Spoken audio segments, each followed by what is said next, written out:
थेट जाऊया छत्रपती संभाजीनगरमध्ये। तिथे मनसेचे नेते प्रकाश महाजन यांना पोलिसांनी अडवलेलं आहे, कारण ते छत्रपती शिवाजी महाराज चौकात जाण्यासाठी निघालेले आहेत आणि तिथे उभं राहून ते राणेंना त्यांनी आव्हान दिलेलं आहे आणि त्यांनी यावं, त्यांच्या कार्यकर्त्यांनी यावं आणि मला मारावं असं त्यांचं म्हणणं आहे। आणि त्यासाठी प्रकाश महाजन हे गाडीतनं निघालेले आहेत।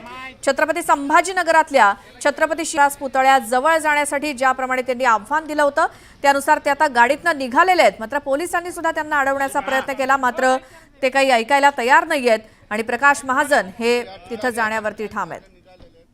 मामा शेवटी निघाला काका थांबा दादा थोडंसं मागे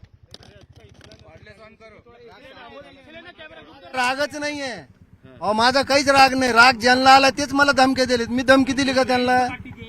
तेच मला धमक्या द्यायलेत ना। कार्यकर्त्यांकडून आरवाच्या भाषेत शिव्या द्यायलेत।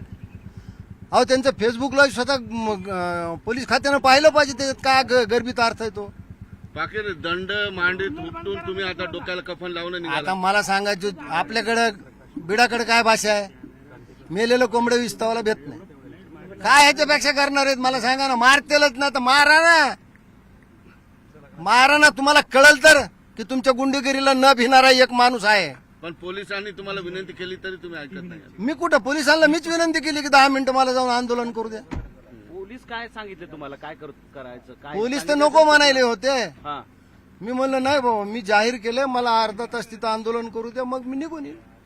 आणि किती वेळ का दिवसभर थोडीच वाट बघणार आहे? किती वेळ थांबणार तुम्ही? मी अर्धा तास तिथं थांबणार आहे, कारण मी कालच सांगितलं त्यांना तिथे येऊन काही त्यांना माझं घर सापडत नव्हतं नारायण राणेच्या कार्यकर्त्यांना। तुमचे कार्यकर्ते सुद्धा जमायला तयार क्रांती चौकात तुमचे ते कार्यकर्ते बिचारे काळजी करणार ना माझी। चला आव्हान करताय का काका तुम्ही? आता बघतोय आपण या ठिकाणी निघालेले आहेत ते आणि अर्धा तास क्रांती चौकात थांबून ते वाट बघणार आहेत नारायण राणेचं कोण येतं आणि त्यांना काय नुकसान पोहोचवतं। आता ते ठाम आहेत, आपण बघतोय निघालेले आहेत। एक 15 ते 20 मिनिटांमध्ये ते अपेक्षित स्थळी जाऊन क्रांती चौकामध्ये थांबतील आणि त्या ठिकाणी जसं आव्हान दिलं त्या पद्धतीनं मनसेचे कार्यकर्ते सुद्धा त्या ठिकाणी जमायला सुरुवात झालेली आहे। एकंदरीत आता काय तिथं परिस्थिती होती पाहावं लागेल। सिद्धार्थ, आपण बघूयात पुढे काय होतं। प्रकाश महाजन तर छत्रपती शिवाजी महाराज चौकात म्हणजेच पुतळ्याजवळ क्रांती चौकात जाण्यावरती ठाम आहेत। बघूयात राणे आणि त्यांच्या कार्यकर्त्यांनी यावं आणि मला मारावं असं थेट आव्हानच प्रकाश महाजन यांनी दिलंय। त्यासाठी ते गाडीतून निघालेले आहेत क्रांती चौकात जाण्यासाठी छत्रपती शिवाजी महाराज यांच्या पुतळ्याजवळ छत्रपती संभाजीनगरमध्ये। आणि प्रकाश महाजन हे आपल्या म्हणण्यावरती तर ठाम आहेत। पोलिसांनी कितीही अडवण्याचा प्रयत्न केला तरी मात्र ते ऐकायला तयार नाहीत। प्रकाश महाजन हे आपल्या आंदोलनास्थळी रवाना झालेले आहेत आणि तिथे जाऊन ते थांबणार आहेत। बघूयात कोण काय करतं असा इशाराच महाजन यांनी दिलाय। तर मनसे नेते प्रकाश महाजन यांना धमकी आली नारायण राणे यांच्या फेसबुक अकाउंटवरनं आणि त्यालाच आव्हान देत प्रकाश महाजन यांनी छत्रपती संभाजीनगरातल्या क्रांती चौक येथे छत्रपती शिवाजी महाराजांच्या पुतळ्याजवळ जाण्याचा निर्धार केलाय। त्यावरती ते ठाम आहेत आणि ते निघालेले देखील आहेत। ही दोन दृश्य आपण बघतोय। थोड्या वेळापूर्वी काही पोलिसांनी काही जणांनी मध्यस्थी करून तिथं प्रकाश महाजन यांना अडवण्याचा प्रयत्न केला, थांबवण्याचा प्रयत्न केला, मात्र ते काही ऐकायला तयार नाहीयेत आणि ते आता गाडीतून निघालेले आहेत क्रांती चौकामध्ये छत्रपती संभाजीनगरातल्या, जिथे छत्रपती शिवाजी महाराजांचा पुतळा आहे। आणि अगदी त्यांनी थेट आव्हानच राणेंना दिलंय, तिथं यावं आणि जे काही मला करायचंय ते करावं असं आव्हान एक प्रकारे प्रकाश महाजन यांनी दिलंय।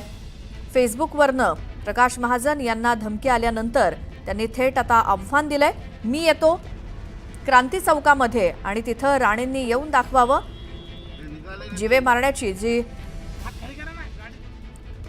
धमकी, त्यासाठी आव्हान दिलंय प्रकाश महाजन यांनी। मी स्वतः चौकामध्ये येऊन उभा राहतो, जे काही होईल ते होईल आणि जे करायचे ते करावं राणेंनी, असं आव्हान महाजनांचं। आणि त्यानंतर थेट जाऊया छत्रपती संभाजीनगरमध्ये क्रांती चौकात छत्रपती शिवाजी महाराज यांच्या पुतळ्याजवळ मनसे नेते प्रकाश महाजन पोहोचलेले आहेत आणि आमचे प्रतिनिधी सिद्धार्थ गोदाम सुद्धा आपल्या सोबत आहेत। सिद्धार्थ, आपल्या निर्धारावरती ठाम प्रकाश महाजन आणि पोहोचलेत ते पुतळ्याजवळ?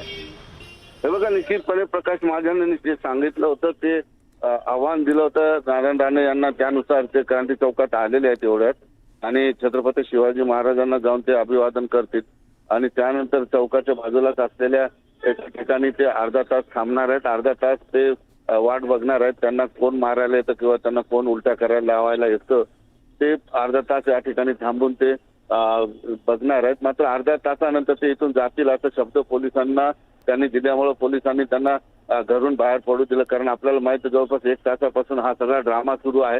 पोलिसांचे वरिष्ठ अधिकारी सुद्धा त्या ठिकाणी आले होते आणि त्यांनी विनंती केली होती प्रकाश महाजनांना की तुम्ही जायला नको. परंतु प्रकाश महाजन यांनी पोलिसांना सुद्धा इशारा दिला की मला जर जाऊ दिलं नाही तर मी घरात वीज घेऊन आत्महत्या करेल किंवा जीव देऊन टाकेल.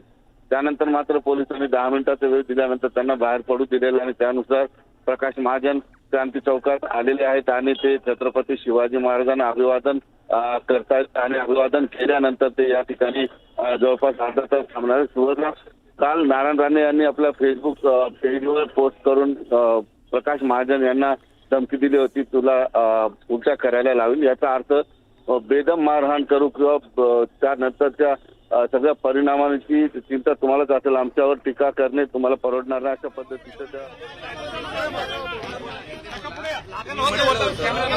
म्हटलेलं होतं की क्रांती चौकात येतो, तुम्ही पोहोचलेला आता काय प्रतिक्रिया? मी इथं अर्धा तास त्यांची वाट पाहिला. पोलिसांनी मला अर्धा तासाची परवानगी दिली. माझ्या घराचा पत्ता बीड बायपास छत्रपती संभाजीनगर हॉटेल सिंधुरीच्या मागे. ज्यांना घराचा पत्ता माहित नाही त्यांना मी घराचा पत्ता सांगितलेला आहे. 1 मिनिट ऐका, पुढे त्यांनी त्या घरात यावं आणि त्यांना काय मारहाण करायची सुधीर मागे सर, मी त्याच्या पुढे जाऊन सांगतो. अरे मला धरून डोक्याला का बांधलंय? अरे एक मिनिट. डोक्याला का बांधलंय? कारण मला ज्या पद्धतीची धमकी देण्यात आली होती मी सुद्धा जीवावर उदार झाले. अरे बोमा खाली घ्या रे. नारायण राणे साहेब, तुम्ही चुकीच्या बिळात हात घातलाय. मी प्रकाश महाजन आहे. येतो का कुठे येऊ सांगा. तुम्ही काय धमक्या देतात? काय कार्यकर्त्याला सांगून मला फोनवर धमक्या देतात? इथं उभा आहे. सांगा तुम्ही. मी कणकवलीत येतो.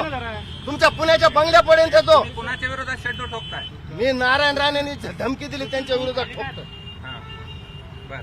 अशा धमक्या देता तुम्ही कार्यकर्त्याला? तुला उलटी करायला लावीन. मी म्हणलं ना तुम्ही चुकीच्या माणसाला हात घातलाय. मी राज ठाकरेचा सैनिक आहे. मी भिणारा नाही. मी कधी सभ्यता सोडून टीका कुणावर केली नाही. आजपर्यंत तुम्ही सगळे मला ओळखताय. एक बोली भाषेतला शब्द वापरला तर तुम्हाला एवढा राग आला कारण मी खरं बोललो. त्यांना खरी उंची कळाली त्याच्यामुळे त्यांना राग आला. बरं मला सांगा, इथं नारायण राणेचं कुणी आलेलं नाही. आता तुम्ही बसून काय करणार आहात? मी अर्धा तास वाट बघणार आहे. मला पोलिसांनी तेवढा वेळ दिलाय. नाही आले तर निघून जाणार घरी. पत्ता सांगितला ना जाहीर सगळ्यांना. भूमिका काय? भूमिका काय पुढची? काहीच भूमिका नाही. ते मला धमकी दिली. तुम्ही वाट बघतो काय करते. माझा लढा हे पहा. पण त्यांनी तुम्हाला राज ठाकरे माझे नेते आहेत. असा नेता मला या वयात मिळणं हे माझं भाग्य आहे. जो कुणी राजसाहेबांवर टीका करेल त्याला त्याच भाषेत मी उत्तर देईन.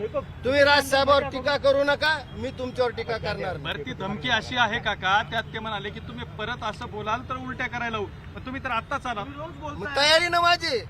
पण ते नंतर म्हणले होते ना, आज ते काहीच करणार नव्हते तुम्हाला त्या धमकीनुसार. नाही नाही त्याचा अर्थच तो होता. पुढची धमकी दिली हो भविष्य म्हणजे काय ह्याचा अर्थ काय? पुढची धमकी म्हणजे पुन्हा काही केलं तर नाही. पुन्हा काय केलं म्हणजे काय? तू धमक्या देतो का मला? मला सांगा तुमची मुलं कोणत्या भाषेत टीका करतात? माझ्या साहेबावर काय टीका केली तुम्ही? महाकुंभहून, पाण्यावरून. अहो तुमच्यापेक्षा वयाने तुमच्या बापाच्या वयाचे असलेले सन्माननीय उद्धव ठाकरे यांना तुम्ही एकेरी नावाने अरे उद्धव. नारायण राणेने आपल्या पोराचे कान धरायचे. बाबा मोठ्या माणसाला आहो जाऊ बोललो पाहिजे. नारायण राणे साहेब, माझ्या जर नेत्याची ताकद नव्हती तर गुळ खोबरं घेऊन आपण घरी आलतात. चला माझ्यासाठी सभेला. मी सुद्धा रत्नागिरी सभा घेतली. नारायण राणे साहेब आपण होता. अहो माझ्यासारख्या एका सामान्य माणसाला तुम्ही माझी मुख्यमंत्री आहात, माझी केंद्रीय मंत्री आहात, विद्यमान खासदार आहात, तुम्ही धमकी देताय. काका कुठं फिसकटलं? एवढं माहितीचे संबंध होते, कुठं फिसकटलं राणेंसोबत? देवाला माहिती बाबा कुठं फिसकटलं. त्यांच्यात मनात काय पाप आलं मला माहित नाही. बरं ते नारायण राणे म्हणजे ते जे तुमच्याबद्दल हे सगळं पत्र काढलं होतं, आता इथून पुढे तुम्ही काय म्हणजे ते तर आले नाही, तुम्ही कुठे जाणार आहात का? कणकवली वगैरे येऊ का असा प्रश्न त्यांना विचारलं ना मी. हा त्यांच्या कार्यकर्त्याला अडचण व्हायली तर मी विचारलं बाबा ते या म्हणले तर जातो. या सगळ्यामध्ये कायदेशीर काही पावलं तुम्ही उचलणार आहात का, काही तक्रार करणार आहात का या सगळ्या नाही, मी काल सीपी साहेबांना कळवलं, आता त्यांनी ते फेसबुकवर बघायला पाहिजे, मला त्याचं कायदेशीर कळत नाही.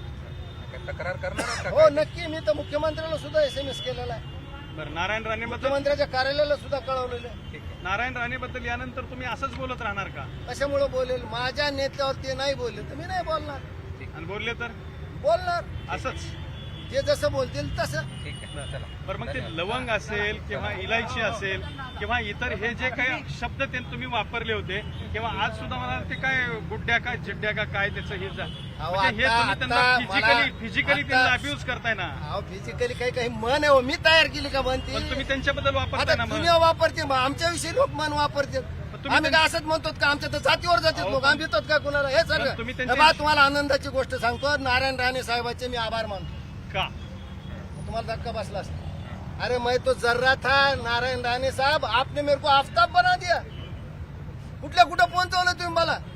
आणि आता मला गुलमंडीवर फोन आला होता, लवंगाचे आणि विलायचीचे भाव 100 रुपयाने वाढले. चला. प्रकाश महाजन मनसेचे नेते हे पोहोचलेत क्रांती चौकात. अर्धा तास तिथं ते वाट बघणार आहेत. नारायण राणे यांच्याकडनं कोणी येतं का त्यांना धमकवायला किंवा काही ॲक्शन घ्यायला, तर ते वाट बघून मग अर्ध्या तासांनी मी माझ्या घरी जाईन.